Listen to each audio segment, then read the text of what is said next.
กราบทักทายสบายดีและสวัสดี FC พ่อแม่พี่น้องหมู่เพื่อนเบิดทุกคนทุกทางบ่ว่าสิเป็นฝั่งไทยหรือฝั่งลาวหรือต่างประเทศก็ยินดีต้อนรับเข้าสู่ช่อง YouTube ตู้คำปันสุขเด้อพี่น้องเอ้ยเนาะมาเจอพ่อตู้คำมื้อนี้คือเก่าคือเดิมพี่น้องเอ้ยเนาะเรื่องราวที่กำลังเป็นกระแสดราม่าหรือว่ากำลังถกเถียงกันกำลังเป็นข่าวในโลกโซเชียลโลกยูทูบเบอร์พี่น้องเอ้ยเนาะ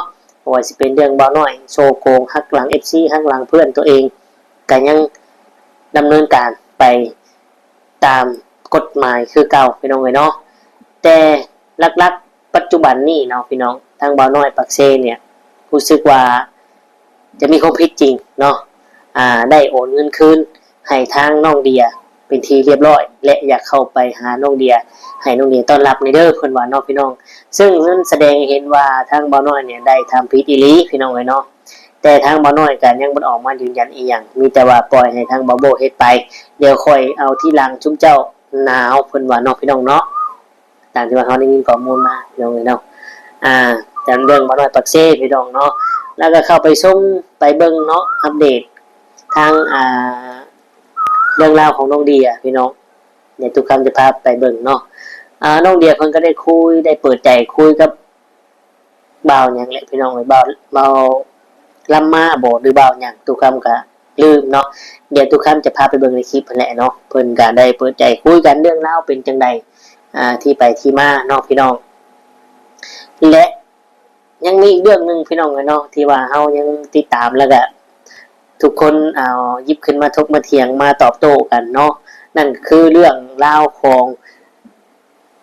บอยเนาะเรียกว่าบักบอยที่ว่าหัวละล้านนะพี่น้องบอยคอมเมนต์นั่นแหละพี่น้องเนาะวันนี้ตัวคำจะบอกถึงบอยคอมเมนต์นักนึงพี่น้องเนาะก่อนจะไปชมไปเบิ่งคลิปทางน้องเดียเพิ่นเปิดใจคุยกับบ่าวลำมาบอกเลยไผเนาะตามที่เฮาได้เบิ่งคลิปพี่น้องตัวคำก็ทำคลิปนึงเนาะได้ทำลงไปขอแสดงความคิดเห็นซึ่งล่าสุดนี่เนาะเพิ่นได้ออกมาทางประเทศไทยเฮาเนี่ยพี่น้องประเทศไทยเนี่ยเพิ่นได้มีการเฮ็ดคนละครึ่งเฮ็ดทำคนละครึ่งเนาะสินค้าห้างต่างๆเนี่ยก็จ่ายคนละครึ่งจ่ายครึ่งนึงอย่างประมาณนี้นะแต่ก็เห็นทั้งบักบอยคามินเรียกว่าบอยหัวล้านนี่พี่น้องหัวละล้านเนาะก็ได้ออกมาเรียกร้องว่าอยากได้คือไทยบอกหรือว่าขอสิทธิ์นำไทยจะบ้าเหรอพี่น้องเนาะเป็นไปไม่ได้ดอกเพราะว่าเจ้าก็เป็นคนประเทศเขมรเนาะแถมมีปัญหาอีกเจ้าเขมรแถมบักบอยเนี่ยอยากเอาชนะทุกอย่างเลยพี่น้องเลยเนาะอยากเอาชนะไทยทุกอย่างเลยไม่ว่าสิเป็นเรื่องรถเรื่องล่างรถที่เรานำมาโชว์นะพี่น้องเป็นรถขี่ไปให้ไปหน้าของพี่น้องคนไทยเขาพอทางไปให้ไปหน้าของเพื่อนนี่ก็ทางทางอย่างทางปูคอนกรีตอย่างดีรถกระบะไปได้เฉยเนาะFC ว่าถ้ารถที่บอยคาเมนมาเว้านะฟอร์ดเลสเตอร์กระบะเนี่ยพวกเนี้ยเนาะเพิ่นขี่ไปหน้าเพิ่นขี่ไปบ้านเขาบ้านน้ำขี่ไปกวดขี่หมูขี่ไก่ขี่เป็ดยังโง่เลี้ยงควายเพิ่นนั่นน่ะพี่น้องเอ้ยเนาะ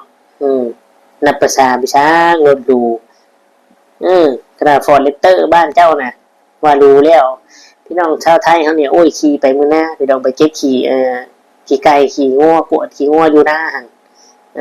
ฝากถึงบอยคาเมนเนาะและเจ้าก็ว่าอยากได้คนละครึ่งนะเจ้าฟันไปเถอะเนาะพี่น้องเนาะและเจ้าอยากเอาชนะไทยทุกอย่างเนี่ยมันชนะบ่ได้ดอกสินค้าทุกอย่างเนี่ยนะออกจากไทยเข้าไป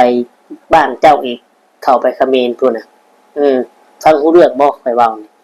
เนาะฟังบ่รู้เรื่องก็ไปแปลเอาเด้อเนาะซึ่งตู้คำได้เบิ่งแล้วออกมาว่านี่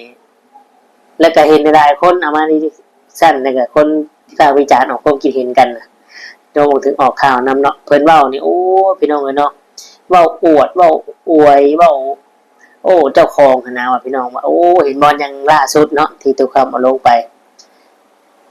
ขี่รถมากินก๋วยเตี๋ยวมีเล็กซัสมีอย่างเรามีห่อรถทางยุโรปยุโรปพุ่นเนี่ยมีห่อแบบประจำประเทศนะแค่ขี่มากินก๋วยเตี๋ยวเพิ่นว่าก๋วยเตี๋ยวรูอยู่ประเทศไทยเนี่ยข้างทางเนี่ยเยอะแยะก๋วยเตี๋ยวที่เจ้าว่านะ แถมแซ่บอีกก๋วยเตี๋ยวเรือก๋วยเตี๋ยวไก่โอ้ยพี่น้องเอ้ยเนาะก๋วยเตี๋ยวที่เรามาโซ่นะอยู่ประเทศไทยนี่เต็มข้างทางเยอะแยะแต่ว่าเป็นอาหารรู้บ้านเพิ่นซึ่งบ้านเรานะบ่มีพี่น้องเอ้ยเนาะบ่มีอาหารที่แบบว่าดูมากกว่าก๋วยเตี๋ยวที่เราเอามาโชว์ได้มั้งทุกคำว่าเนาะบ้านทุกคำก็มีคือกันเยอะแยะก๋วยเตี๋ยวก็คือเราบอกเนาะอยู่ประเทศลาวนะพี่น้องมีคือกันและรถรูก็เยอะแยะที่เราว่าเยอะแยะหลายกว่าที่เจ้าเอามาอวดอีกเนาะพี่น้องเอ้ยฝากถึงเด้อเนาะฝากถึงบอยคเมนเรียกว่าบอยหัวล้านอย่าเอามาเปรียบเทียบอย่าคิดว่าสิเอาชนะน้ำชนะไม่ได้ดอกพี่น้องเนาะเพราะว่าความเจริญก้าวหน้าความพัฒนานี่มันแตกต่างกันหลายเพิ่นคือสิฮู้แต่ว่าเพิ่นนะบ่ยอมรับความจริงพี่น้องเนาะบ่ยอมรับความจริงว่ามันเป็นจังใดบ้านเมืองฮู้ดีอยู่แก่ใจแหละพี่น้องเนาะแต่ว่าบ่ยอมรับบ่ยอมรับเอาเนาะมีแต่ติดตามกันต่อไปเจ้าสิเอาชนะจังไดก็บ่ฮู้นำเนาะไปกับฝากไว้ซ้ำมื้อนี้แหละสำหรับเรื่องบักบอยหัวล้านเนาะเดี๋ยวทุกคำจะพาไปเบิ่งไปชมทั้งน้องเดียเพิ่นได้เปิดใจนั่งคุยเรื่องราวที่มันเกิดขึ้นต่างๆเนาะเรื่องเบาน้อยช่อโกงหมู่เพื่อนนี่แหละพี่น้องเอ้ยเนาะไปเบิ่งไปชมนํกันสิเป็นจังไดก็ขอบคุณ FC พ่อแม่พี่น้องที่เขาเบิ่งมาชมเนาะก็ไลค์กดแชร์ให้ขอบคุณหลายๆอย่าลืมกดเบิ่งโฆษณาเนาะห้ามกดข้ามโฆษณาให้ทุกคำเลยพี่น้องเอ้ยเนาะถ้าทุกคำบอกพี่ฟ้าประกันได้ก็กราบขอโทษขออภัยนำไปเบิ่งไปชมนํกันเลยสบายดีสบายดี FC สบายดี FC เมืองเดียวนะครับสบายดีก่อนป้า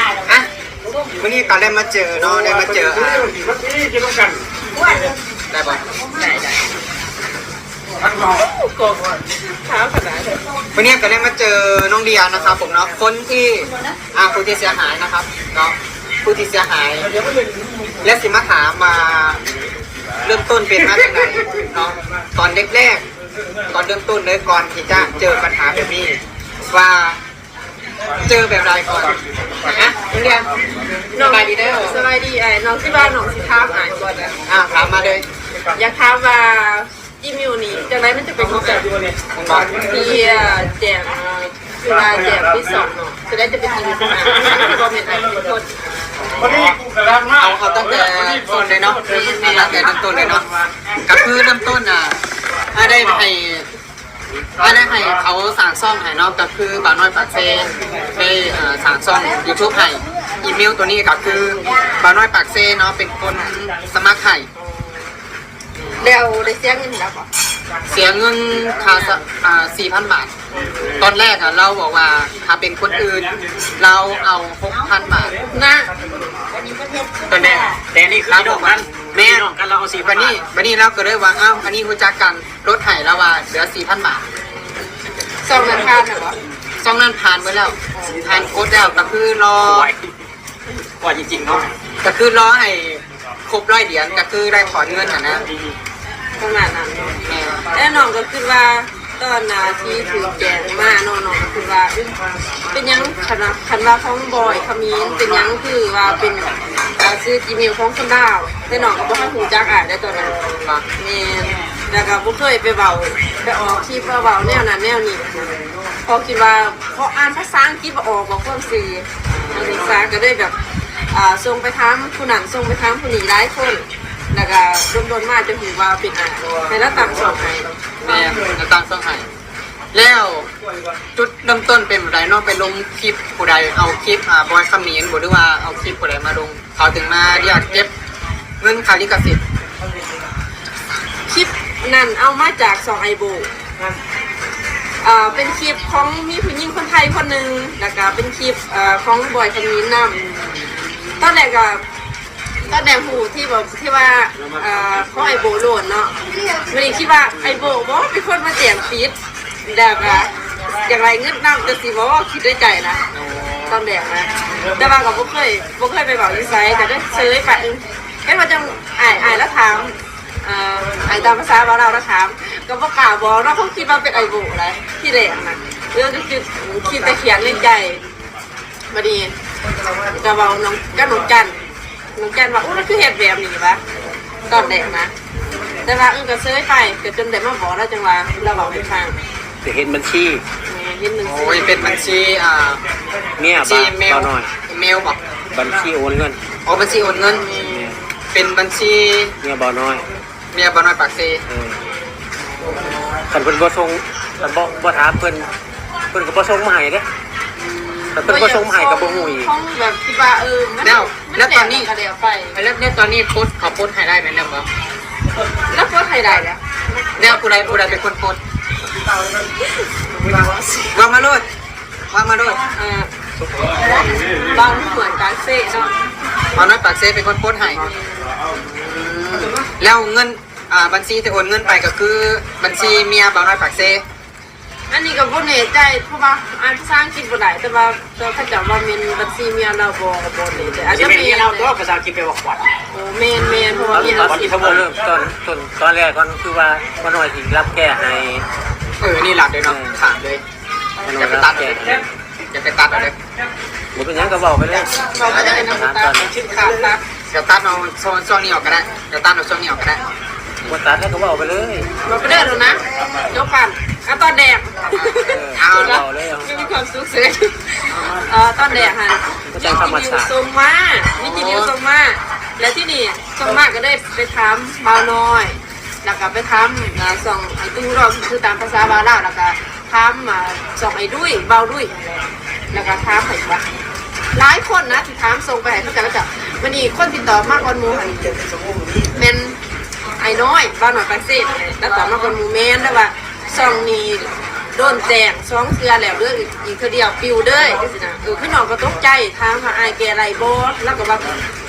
แกไรแกแรงมันก็แพงแน่อันนี้ก็บอกตามความจริงเนาะแกแรงมันก็แพงแน่ก็ไล่เด้ถามแล้วว่า4ล้านไปขอต่อเรา3ล้าน5เพราะว่าช่วงนั้นอยู่หน้าบ่มีเงินในบัญชีจนให้น้องไปยืมเขาอยู่ยังจัดอันนี้บอกความซื้อเขาบ้านบ่มีเงินในบัญชีพวกผีเป็นยังผีนะ ฟังเอานะครับฟังเอาเลยพี่น้องฟังเอาเนาะผู้ใดที่ว่าเป็น FC แต่ว่าบ่เป็นว่าบ่มีเงินได้มีอยู่แต่มันบ่มีในบัญชีแล้วที่นี่ให้น้องถามน้องสาวหันเงินในบัญชีก็บ่พอจังว่าไปยืมหมู่ที่เฮียนำกันไปยืมหมู่ที่เฮียนำกันโอนให้บ่หรือว่าเขาโอนใส่บัญชีน้องสาวแล้วน้องสาวโอนต่อประมาณนี้ แล้วตอนนี้ซ่องนี่ไล่ปกติเดิมเป็นบอก แม่นได้ปกติแหละ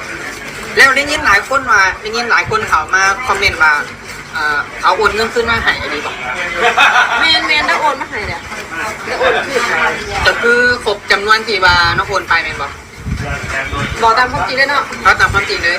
เงื่อนหันแล้วโอนมา250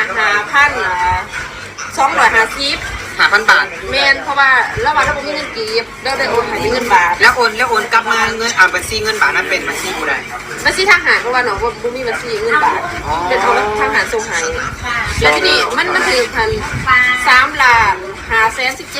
517,000แต่ว่าโลนเขาหักไปหันเรือ3ล้าน400,000บาทเพราะว่าค่าเขาหักเลยมันก็ต้อง ต้องถามว่าเป็นหยังจังโอนมาคืนให้ต้องถามว่าเป็นหยังจังโอนมาคืนให้ แล้วว่ามันที่โอนขึ้นมาแล้วว่ามันแก่อุทธรณ์ก่อนแหลงแล้วว่าแก่ได้แล้ว แก่ปุ๊บหายเลย แต่ว่าพ่อมันเกิดเรื่องอะไรแล้วว่ามันแก่บ่ผ่านแล้วก็ได้โอนมาคืนแล้วก็ได้ซื้อ